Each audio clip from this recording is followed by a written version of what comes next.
History is full of fascinating events and people, some of which are super badass, but it's also full of a lot of horrific events and really tragic stories. And in this video, we'll be talking about 5 royals throughout history who had really heartbreaking stories. This isn't to say that these are the only 5 people throughout all of history who had tragic lives or met really tragic ends. These are just the 5 people that I wanted to talk about. And it goes without saying that this video does not lend sympathy to people throughout history who simultaneously led tragic lives or had tragic events happen to them, simultaneously committed really horrific acts that negatively impacted others. Born on August 21st, 1858, Prince Rudolf was the only son of Emperor Franz Joseph I and Empress Elizabeth of Austria, who was affectionately known as Sissy. And in 1881, at the age of 23, Rudolf married Princess Stephanie of Belgium in a marriage arranged for political reasons. But despite the circumstances of their marriage, they were happy. At first, everything changed when they gave birth to their only child in 1883. And Rudolf, he became a drunk and he cheated on Stephanie all the time, which wasn't something unknown to Stephanie. Everybody knew at court, apparently. And this was a bad habit that Rudolf had carried over from his bachelor life into his marriage. And Rudolf's sexual exploits would have really bad consequences for not just him, but also his wife. In 1886, Rudolf and Stephanie became ill and they were diagnosed with peritonitis, which is the inflammation of the lining of the inner wall of the abdomen and cover of the abdominal organs. And symptoms of peritonitis can include fever, weight loss, and swelling of the abdomen. And it was suspected that Rudolf had more than likely contracted gonorrhea from his sexual exploits outside of the marriage bed and passed it along to his wife Stephanie. And this is because Stephanie got better, but Rudolf got worse. And it's also suspected that he not only contracted gonorrhea, but he also contracted syphilis. I'm not sure if he passed this along to Stephanie as well. I hope for her sake that she didn't. That would really suck. Now, to deal with the side effects brought on by these diseases, Rudolf would take a lot of morphine on top of his drinking. But apparently this wasn't enough for Rudolf to learn his lesson. He decided to keep swinging his dick all over the place, because in 1889, Rudolf embarked on an ill-fated love affair with Baroness Mary Vetsera. Mind you, at this time of their affair, Rudolf was 30 and Mary was 17. And their affair was no secret. Everybody at the imperial court knew that they were sleeping together, and that included his parents as well as his wife. This poor woman, my God, I can't even imagine. Like, not only do you contract this piece of crap's disease, but then you also have to deal with the fact that he's having an affair with a 17-year-old girl, and everybody at court knows about it. You know, people like to gossip. So I'm pretty sure that this is something that she had to face every day. This is not an unfamiliar story for women who were royals. I mean, men were allowed to do whatever they wanted, especially royals, and women just had to deal with it. Contract that disease, smile, say yes to everything, and also you can't have any fun with any other partners. Well, that's not always the case. There were some women that were able to, but publicly facing, it was more acceptable for men versus women. It's fucked up, man. It's fucked up. In January 30th of 1889, this affair would turn into a tragedy, and what would later become known as the Mayerling incident. Rudolf and Mary were found dead in a hunting lodge after both having committed suicide. And his father, the emperor, unsuccessfully tried to cover it up. He gave this woman a sexually transmitted disease that also had an impact on her ability to bear more children. And then he goes off and has an affair with an underage girl, and then grooms her and convinces her to participate in a pact. Because you can't tell me that a 17-year-old person has the mental capacity to consent to that. Official accounts suggest that this was a murder where Rudolf took Mary's life first and then took his own life afterwards. And the details surrounding their deaths remain shrouded in mystery, fueling speculation and intrigue for many years. Now, this is one that you guys might be a little bit more familiar with than Rudolf and Mary. The tragedy of the Romanov family is a heart-wrenching tale that unfolds against the backdrop of Russia's tumultuous history. Now, the Romanovs were the last imperial dynasty to rule over Russia, with Tsar Nicholas II at the helm, and he ascended the throne in 1894. The family's downfall began during the Russian Revolution of 1917, which led to the abdication of Nicholas II and the establishment of a provisional government. Nicholas II inherited a vast empire. However, his reign was fought with a lot of challenges, including widespread discontent, economic struggles, and a growing demand for political reforms. But amid these challenges, Nicholas II married Alexandria, a German princess, and together they had 5 kids, including their beloved son and heir Alexei, who suffered from hemophilia. As discontent grew amongst the Russian population, Nicholas II's autocratic rule faced a lot of opposition. He had very little experience governing, and he was also seen as a weak leader who was indecisive. And the working class, the peasants, and intellectuals of the society demanded greater rights and an end to the oppressive monarchy. And unfortunately for all of Russia, tragedy struck during Nicholas II's rule when the country became embroiled in World War I. And from this war was significant negative impact. The people of Russia were dealing with famine as well as military losses. And these issues that came as a result from Russia's involvement in the war manifested in public outrage. And this led to protests and strikes across the country. Then in 1917, the Russian Revolution escalated, leading to the Bolsheviks seizing power in Russia and abdication of Nicholas II. Now, the Bolsheviks were a revolutionary left-wing group that desired liberation from the ruling class and were committed to the ideologies of Karl Marx. Now, this is where things get really messed up. The royal family was placed under house arrest, and from there, their fate took a devastating turn. And not only was the Romanov family placed under house arrest, but also their servants. And at this point, the Bolsheviks had seized power. The Romanov family found themselves in a very precarious position, where they were isolated from the entire world and uncertain of their fate. Sounds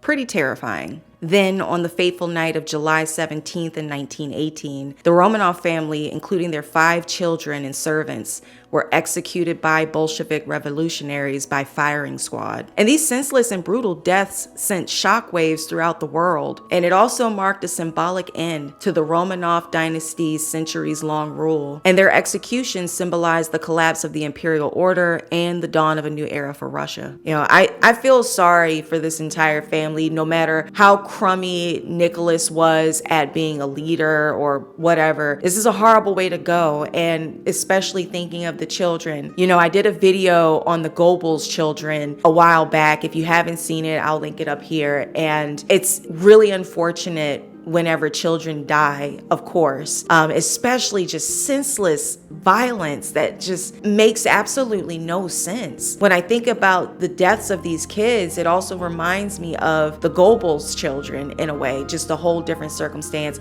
as well as a different war involved. And then I also think about the servants, these poor servants. Why? These people were literally there to serve them. Why they gotta die? I mean, I don't know if they were ride or die for the Romanovs, but either way, like, aren't they working class too? Okay, so this next one I'm really excited to talk about because I was so ignorant to Hawaiian history in school here in the States, which is really unfortunate because the US is super entwined in Hawaiian history because they, well, colonized it. So this person I hadn't known anything about until I went to visit my BFF in Hawaii some years ago while I was visiting. And at the time, I just so happened to be a history major who was in school. I was like, you know what? I need to learn a bit about Hawaiian history. I had some idea, like I knew about the colonization, obviously, from the United States, but I didn't know the details and extent. So if you don't know much about Hawaiian history, let me educate you. This is a really interesting yet sad story. And if I botch some of these names, I apologize. I am trying my best. I'm doing the research. No, I just suck at it. Born Lydia Liliuokalani Walania Kamekaha.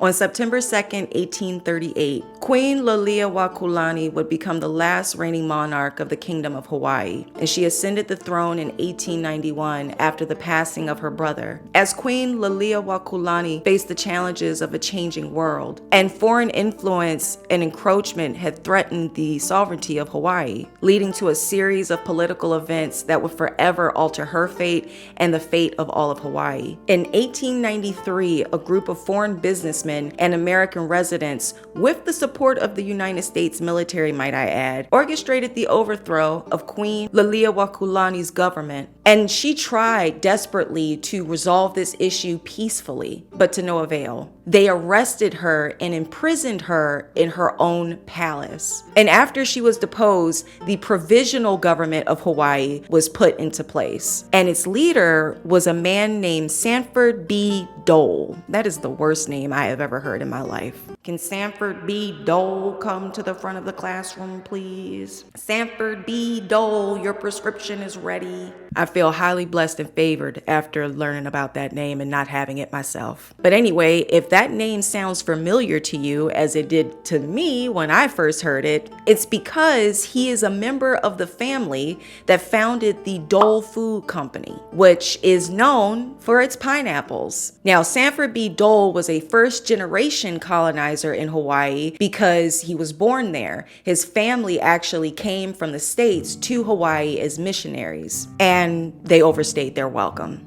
That's just my opinion. And Sanford Dole had the nerve to advocate for the westernization of Hawaii. And I'm over here thinking like, sir, you are part of a family that came to another land not knowing nothing about the culture, and you are a guest, okay? And you're over here trying to say, we need to change everything. Who are you, sir?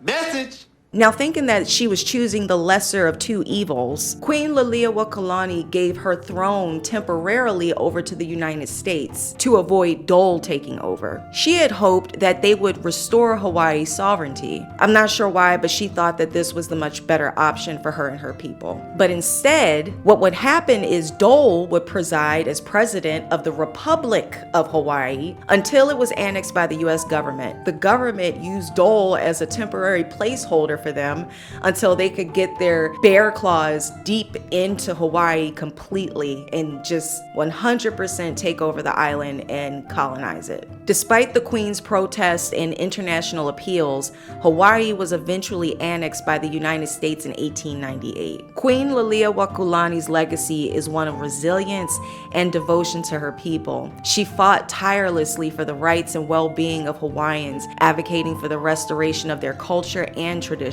Today, Queen Liliuokalani is remembered as a symbol of Hawaiian resistance and pride. And I feel like her life struggle serves as a reminder of these colonial powers and how they destroyed so many indigenous cultures throughout history and all over the world. And you know what's really crazy is that when she ascended the throne after her brother had passed away, she only got to sit there for 2 years, 2 stinking years, before the US came in and just scooped it up with Sanford B. Dole at the helm. I mean, it's really sad. It's heartbreaking. And it completely changed the culture of Hawaii to this day. They're impacted in so many ways. Economically, their land. It's really crazy how much this event impacted an entire nation of people.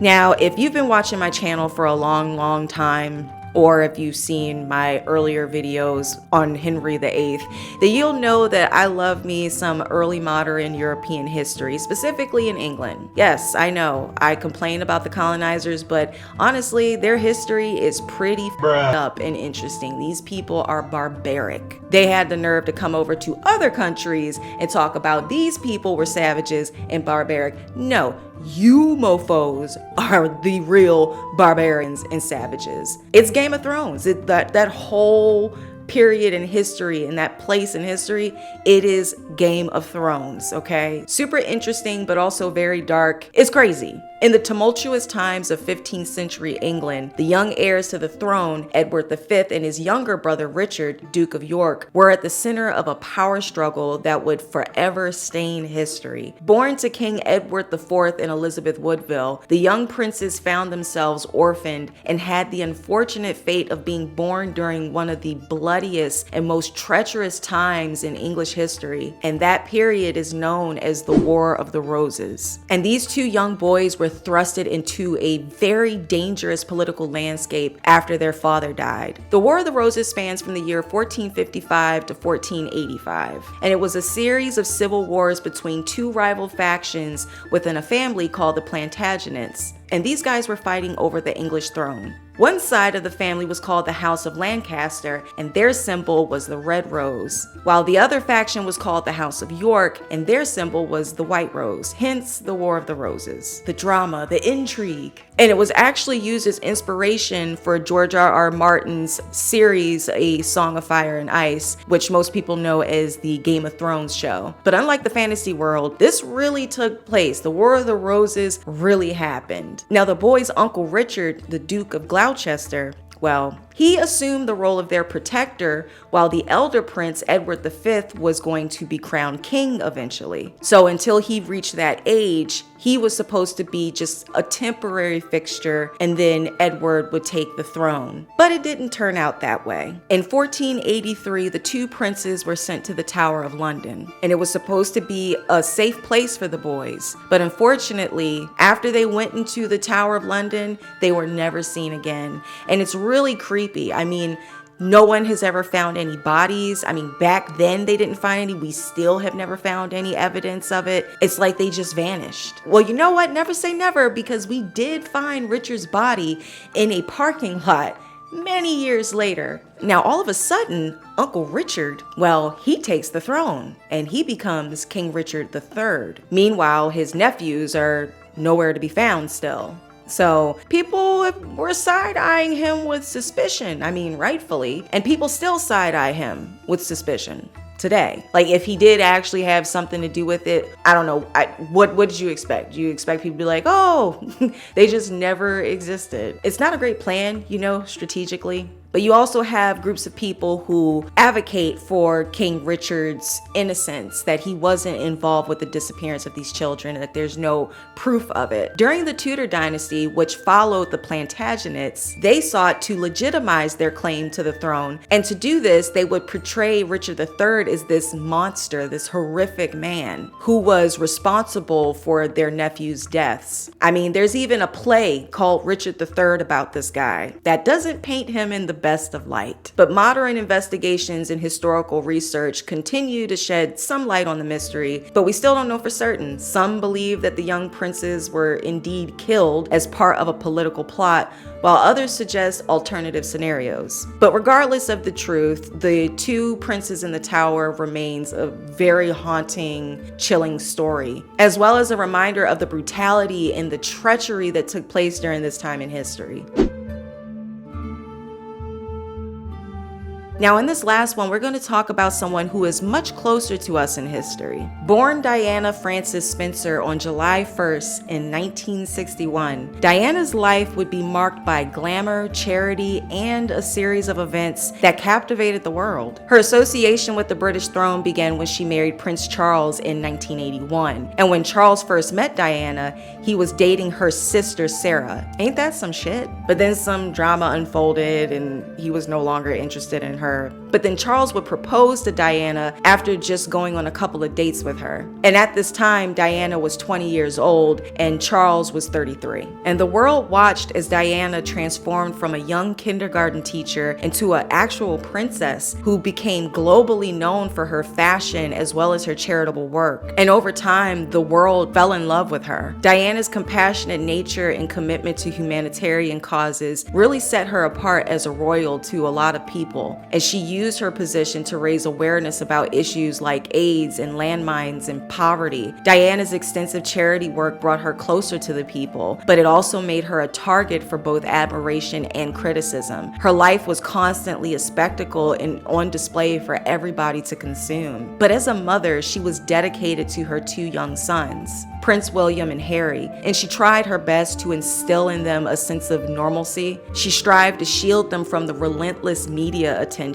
I mean, these guys were ridiculous. I can't even imagine what life must have been like for her. The way they would follow this woman around was just absurd. But behind the public facade and all the pictures that were being taken of her, Diana's life was far from perfect. She faced personal struggles, including the breakdown of her marriage to Prince Charles, which played out in the spotlight. And in a series of candid interviews, she even revealed her emotional struggles and her battles with depression, bulimia, and feelings of isolation within the royal family. And it was these types of things that Diana would do that really made the public feel connected to her, and it humanized the royal family in a way, which some people didn't really like. Diana and Charles' marriage was marred by infidelities on both sides. Fast forward to December of 1992, and the Prime Minister announces to the House of Commons that Charles and Diana were going to get a divorce. But the divorce wouldn't be finalized until 1996. But that following year, Diana would become romantically involved with a man named Dodi Fayed, an Egyptian film producer who came from an extremely wealthy family. But unfortunately for both Diana and Dodi, tragedy struck that same year on August 31st in 1997, when they both died in a car crash in Paris while trying to flee that same relentless paparazzi. The world was left in shock, mourning the loss of a remarkable woman who had touched so many lives. And today, people from all walks of life continue to be inspired by Diana's life and the compassion she showed towards those in need. What's really tragic about her life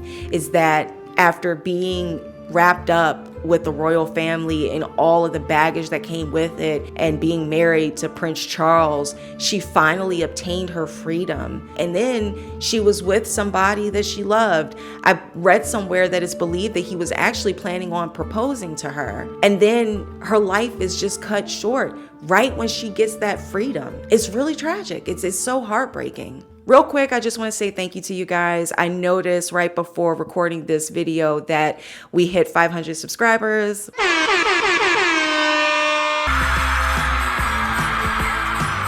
I don't know what that was. Just ignore that. I would upload more frequently if I could, but your girl has a full-time job because I have bills to pay. But continue to expect more videos to come. Until next time. Orchestrated the overthrow of Queen Liliuokalani.